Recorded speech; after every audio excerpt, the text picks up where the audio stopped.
دنیا کا کوئی اور شعبہ ہو، دنیا کا جتنے بھی شعبے ہیں کسی شعبے کو لے لیجئے، ہر شعبے میں یہ دو طبقے ہیں، ایک بڑا طبقہ ایک چھوٹا طبقہ۔ بڑا طبقہ جو اس فن کا ماہر ہے، چاہے وہ زراعت ہو، چاہے وہ تجارت ہو، چاہے وہ تعلیم ہو، چاہے وہ کوئی دنیا کا اور فن ہو، سمجھے؟ کاروں کا کام کرتے ہیں، یہ کاریں بناتے ہیں، تو ایک بڑے طبقے بڑے مستری ہوں گے اور ایک چھوٹے ان سے سیکھنے والے ہوں گے۔ موٹر سائیکل کا کام ہے، تب بھی کیا ہوں گے؟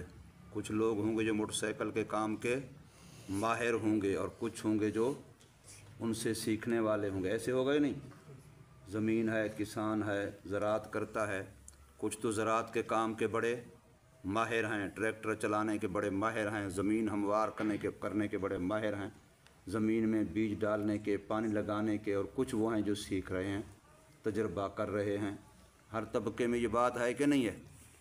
سکولوں میں لوگ ہیں کہ نہیں؟ کالجوں میں سیکھنے والے سکھانے والے، یونیورسٹیوں میں سیکھنے والے سکھانے والے، تاجروں کے اندر وہ جی شاہ صاحب تیرا بھائی کیا کرتا ہے؟ وہ کپڑے کا کام سیکھ رہا ہے، کپڑے کی دکان پہ جاتا ہے، کام کر رہا ہے، سیکھ رہا ہے۔ جتنی فیکٹریاں ہیں، فیکٹری میں کیا ہیں؟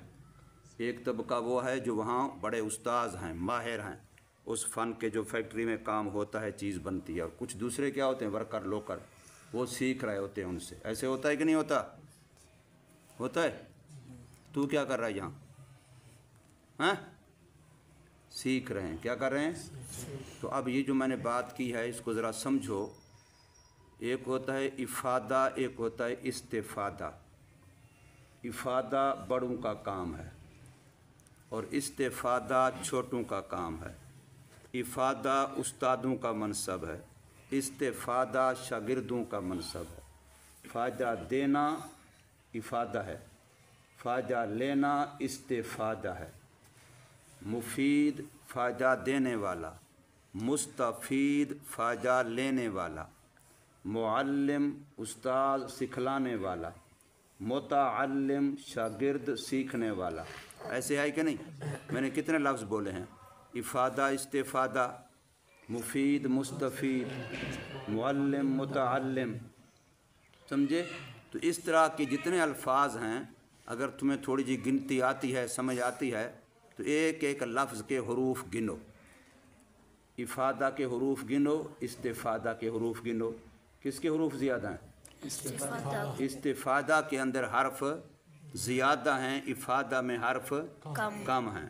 جو کام استاد نے کرنا ہے اس کے حرف تھوڑے ہیں، جو کام شاگرد نے کرنا ہے اس کے حرف زیادہ ہیں۔ اسی طریقے سے مفید یہ استاذ کا کام ہے، اس کے حرف، اور مستفید ان میں سے کس کے حرف زیادہ ہیں؟ مستفید کے۔ مفید استاد فائدہ دینے والا ہوتا ہے، مستفید شاگرد فائدہ لینے والا ہوتا ہے، باپ فائدہ دینے والا ہوتا ہے، بیٹا فائدہ لینے والا ہوتا ہے۔ ایسے ہوتا ہے کہ نہیں؟ بڑا فائدہ دینے والا ہوتا ہے، چھوٹا فائدہ لینے والا ہوتا ہے۔ ایسے ہوتا ہے کہ نہیں ہوتا؟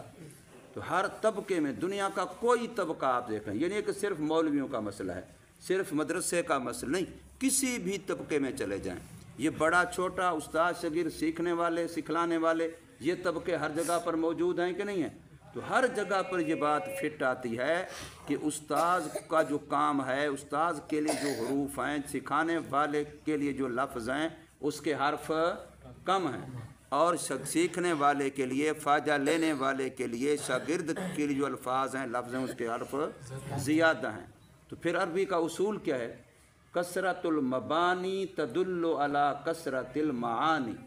جتنے کسی حرف لفظ میں حرف زیادہ ہوں گے اتنا اس کے اندر معنی زیادہ ہوگا۔ جتنا جس لفظ کے اندر حرف زیادہ ہوں گے اتنا اس کے اندر کاسبہ اکتسبہ، کاسبہ کسبہ، ٹھیک ہے، صرفہ صرفہ، تصارفہ زاربہ، زاربہ زاربہ، تزاربہ تزربہ۔ اب جتنے بابوں میں بدلتے، انہی کو کہتے ہیں خاصیات ابواب۔ یہ جو بچے اب خاصیت ہے باپ پر، اسی کو خاصیت اب باپ کہتے ہیں کہ لفظ میں جب باپ بدلتا ہے تو کون سا نیا معنی پیدا ہوتا ہے؟ جو نیا معنی پیدا ہوتا ہے وہ اسی باپ کی خاصہ ہوتا ہے، اسی باپ کا وہ خاصہ ہوتا ہے جس باپ پہ لفظ کو لے جانے سے نیا معنی پیدا ہوتا ہے۔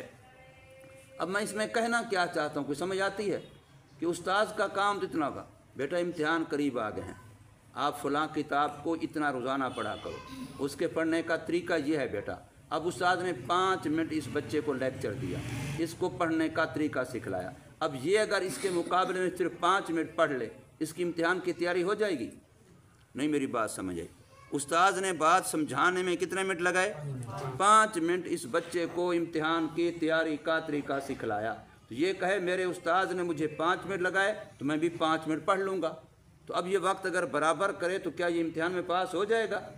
استاد نے جو 5 منٹ لگائے ہیں یہ اس پر کم از کم 5 گھنٹے لگائے گا، تب جا کر کے اس کا وہ کام ہوگا جو استاد نے اس کو 5 منٹ میں بتلایا ہے۔ تو مطلب کیا نکلا کہ حروف زیادہ ہیں، یعنی اس نے محنت زیادہ کرنی ہے۔ کسی بھی فیکٹری میں کام کرتے ہیں، یہ مزدور کام کرتا ہے، ایک مستری ہے، وہ اسے کہے گا بیٹا دیکھو یہ دھاگا ایسے دیکھنا ہے، یہ کپڑا ایسے دیکھنا ہے، اس مشین کو ایسے دیکھنا ہے، اتنا تیز چلانی ہے، اتنا ایسا چلانی ہے، اس کو یوں کرنا ہے، بتائے گا۔ 5 منٹ لگائے، 10 منٹ لگائے، تو اس نے بھی 5-10 منٹ وہ کام کرنا ہے یا مستقل کرنا ہے؟ اس نے تو مستقل کرنا ہے۔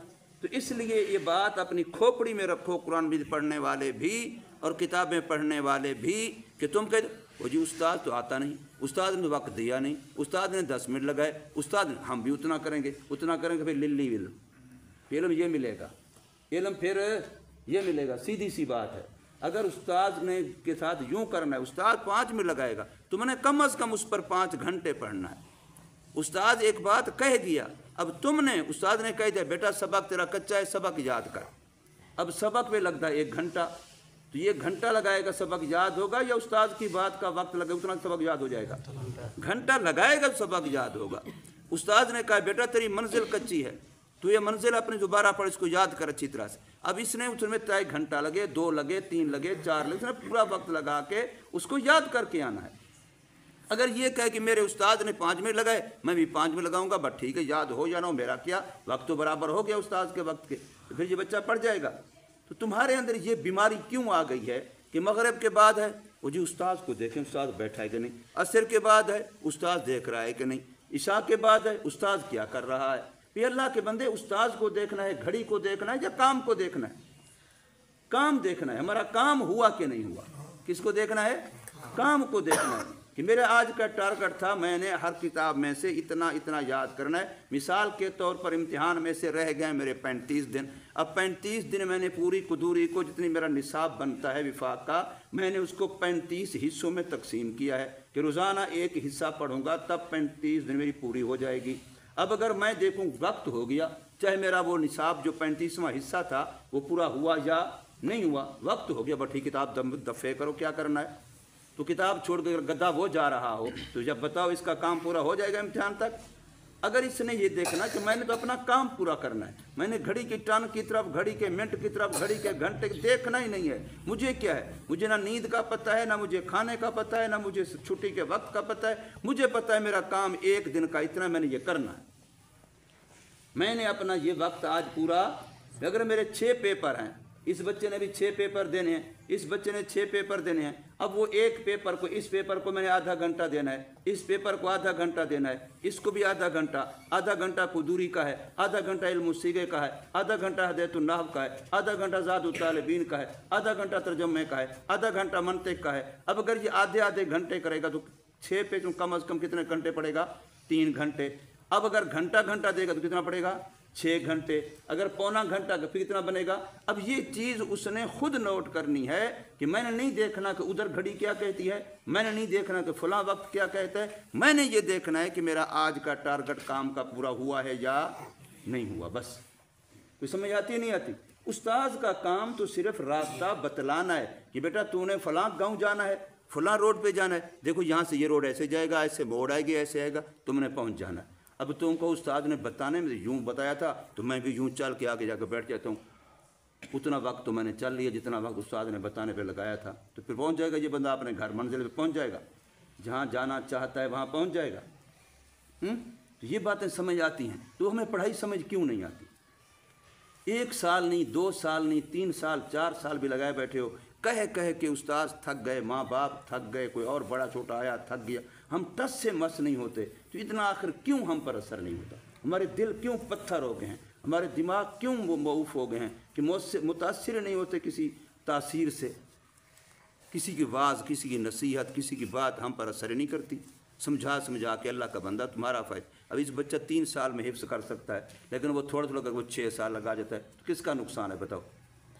3 سال میں جو بچہ حفظ کر سکتا تھا، اس نے محنت نہ کی، اس کو لگ گئے 6 سال، کس کا نقصان کیا؟ نہیں، استاذ کا نقصان، دیوار گر گئی استاذ کی۔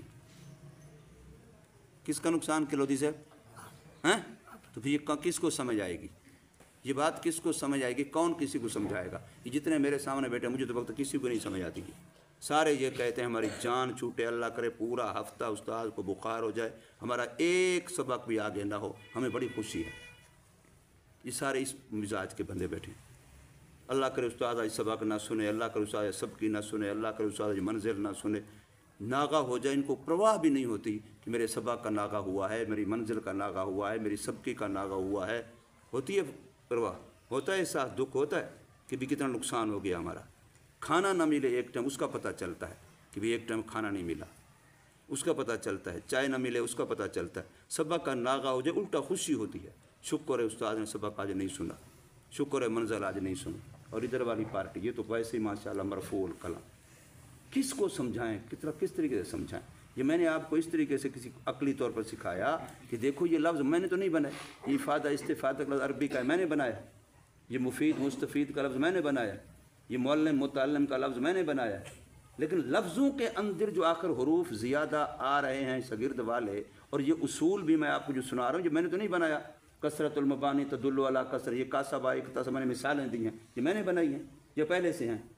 میں تو آپ کو صرف سمجھانے کے لیے کہہ رہا ہوں، اللہ کے بندے، اللہ کی طرف سے ضابطہ یہی ہے، عقلاً بھی ضابطہ یہی ہے، حقیقتاً بھی ضابطہ یہی ہے کہ بتانے والا استاد، سکھلانے والا، اس کو محنت تھوڑی کرنی ہوگی، اور شاگرد جس نے فن سیکھنا ہے، چاہے دنیا کا کوئی کام بھی، جوتے پالش کرنا بھی سیکھنا ہے، موٹر سائیکل بنانا سیکھنا ہے، کار بنانا سیکھنی ہے، یہ دیواریں بنانا مستری سے کام سیکھنا ہے، کوئی کام جس شاگرد نے سیکھنا ہے، اس نے بتانے والے، سکھلانے والے استاد سے زیادہ محنت کرنی ہے، تب سیکھے گا، ورنہ پھر یہ ایسے رہے گا، چاہے 6 سال بیٹھے رہو، اس کے بعد اٹھا کے لے جاؤ، زمین جنبد نہ جنبد، گل محمد نہ جنبد۔ حضرت صاحب اب پہلے امتحان میں سمجھایا، دوسرے امتحان میں سمجھایا، تیسرے امتحان میں سمجھایا، پچھلے سال کے 3 امتحان گزر گئے، پھر اس سال کے پہلے امتحان میں سمجھایا، پھر دوسرے امتحان میں سمجھایا، اب تیسرے امتحان سر پہ آنے والا ہے۔ بیٹا تیرے پیپر لکھنے میں یہ کمزوری ہے، بیٹا تیرے پیپر کے اندر توجہ میں یہ کمزوری ہے، تیرے الفاظ کے چناؤ میں یہ کمزوری ہے، تیری ہیڈنگ اور سرخیاں دینے میں یہ کمزوری ہے، تو پیپر کی عبارت نہیں بناتا، تو اچھے انداز سے سرخیاں نہیں دیتا، تیرے پیپر سے ایسے پتہ لگ جیسے معلوم سے سانپ گلے میں پڑ گیا، تو انہیں دھکا دیا جان چھوٹے، اس طریقے سے پیپر حل نہیں ہوتے۔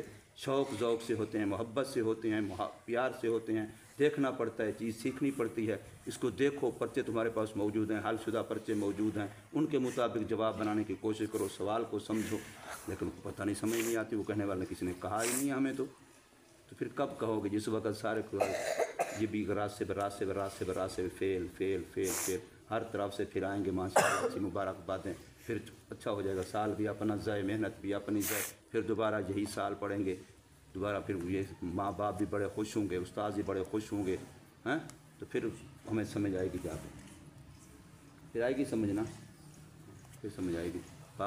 دودھ کی بالٹی ہو، وہ گرا دے بندہ، پھر کہ اس کو اوے میں مر گیا، اوے میں مر گیا، میرا اب ہوتا ہے کہ جو مر گیا دودھ اب آتا ہے دوبارہ بالٹی میں، اب چیخنے چلانے سے وہ گرا ہوا زمین پر دودھ بالٹی میں دوبارہ آ جائے گا؟ تو یہی حال ہے، جو پڑھائی تم ضائع کر رہے بیٹا، وقت ضائع کرتے پھر واپس نہیں آئے گا، اپنا نقصان کر رہے ہو، خدا کے لیے سمجھو، تمہیں احساس دلانے کے لیے منت کر کے، پیار سے، اپنے بیٹے سمجھ کے، اولاد سمجھ کے تمہیں نصیحت کر رہا ہوں، خدا کے لیے اپنے وقت کو قیمتی بناؤ، کوشش کرو گے نا سارے انشاءاللہ، ایک دو سستی کرے گا، تم جب باقی کوشش کرو گے اس کو بھی خدا عقل دے دے گا، اور اگر ہم سارے اس کے پیچھے چل پڑیں گے تو پھر تو اللہ حافظ ہے، اللہ پاک سب کو سمجھ نصیب فرمائے۔